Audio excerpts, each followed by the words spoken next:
Oh, hello. Kapu.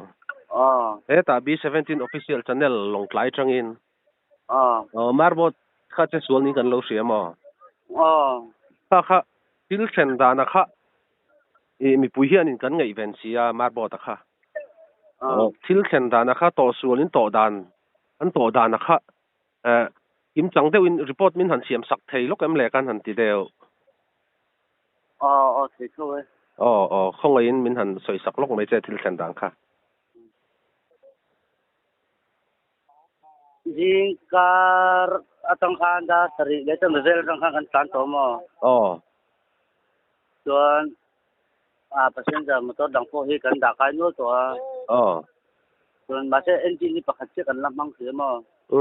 Pakhat ti motor battery mang ti ni bang hian. Awe pi an lak chung kha na ni chu. Kan da on man si da wa. On pat ka. Tu sumo ai do sumo pakhat se pick up yoda pakhat kan tur lai khan ya. Tu kan tan chu ka engine pakhat na chu alu lam pang ha lo pai na deu na khan. Te ma engine an tang deu kha aya ka ha bung ta. Tu ti ngai na om to si lo off top me lo chuan. Chuan na tu thiam angang ho khan zong tha an han pot kha motor pat ni le marbot missing chuang po kan tama. Tu po nei ti khan ni to si lo wa.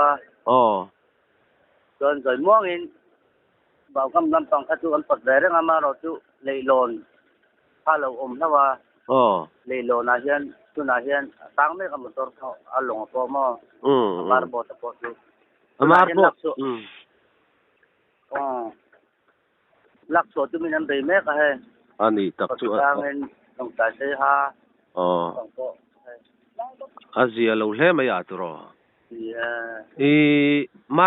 In marbot khanin engine pakhat chau kha mang ti thu khai soya. Engine pani chu kan bua reng ama. Pakhat khain mang lo ti na.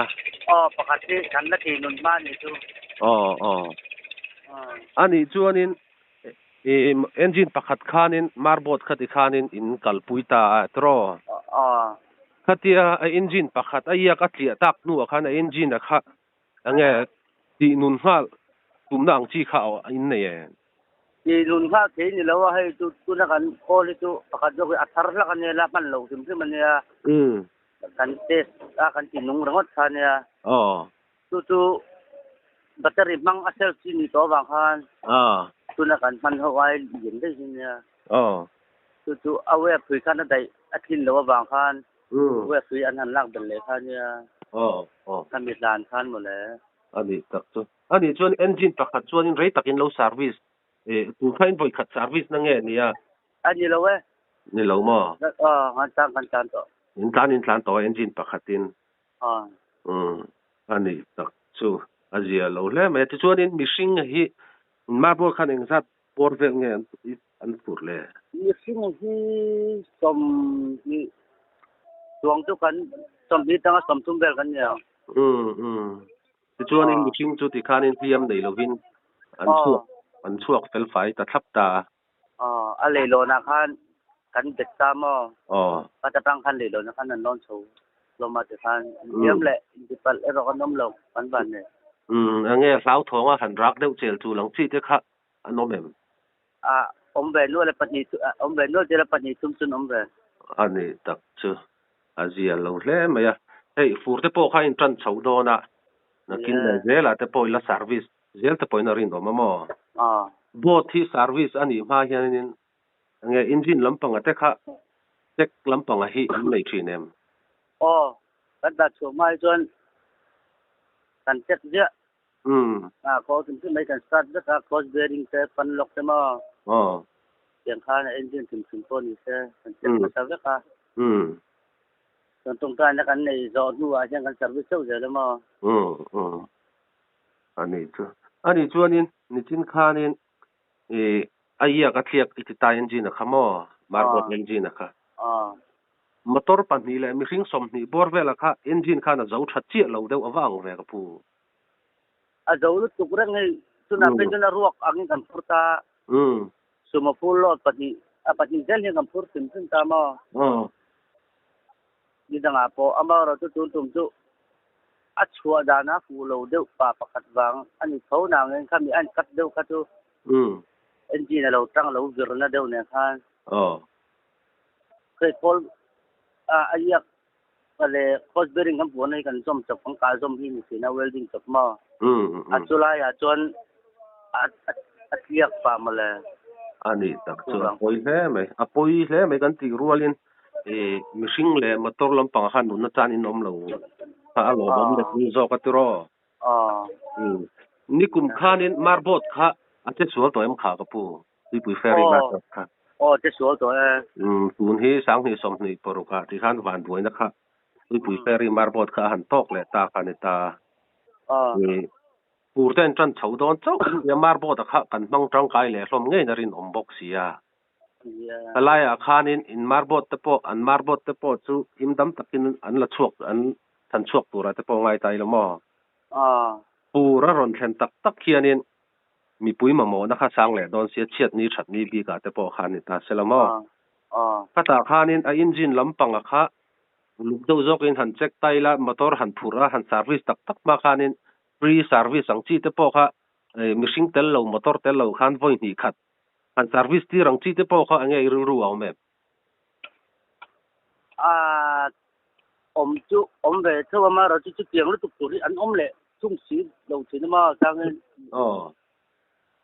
ani tia ni mani te ma yang lo pa te an lo om le lo chun lo pa lo chun tunai a nai an thok tak pe si lo thian sa te kan som pom top len ni lo chun ta tiang a khan bu thak na la chi nom ve chi na tu na marbot kha I marbot nge ni a apu ani lo we mi dang marbot mo anei tu so yare me marbot nei tu kha marbot nei tu ke ban na sang a tu ferry khua mi thau mo ani tu chuanin nge thok tu miang sat nge da ve reng marbot a kha voi ni paruk vel kan thok ni tu mi paruk mo ani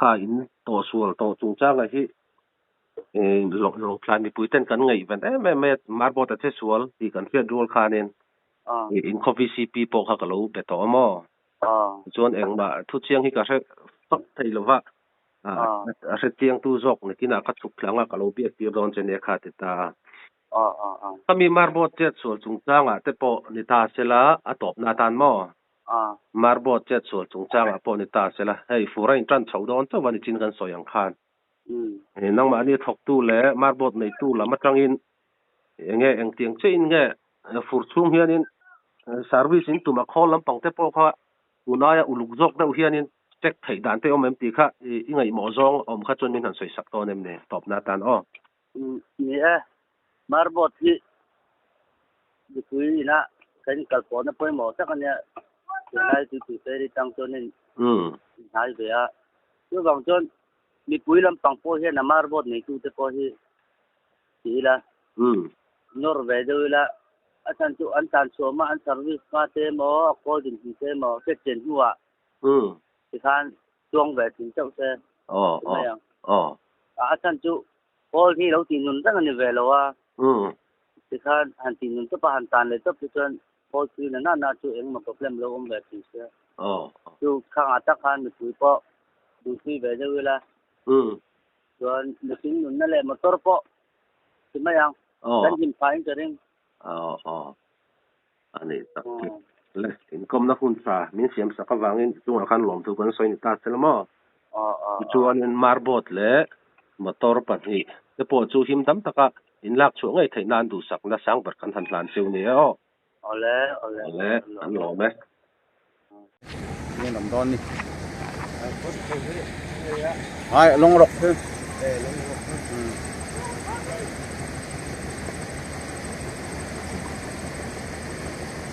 video ka di kan ala tiga arif la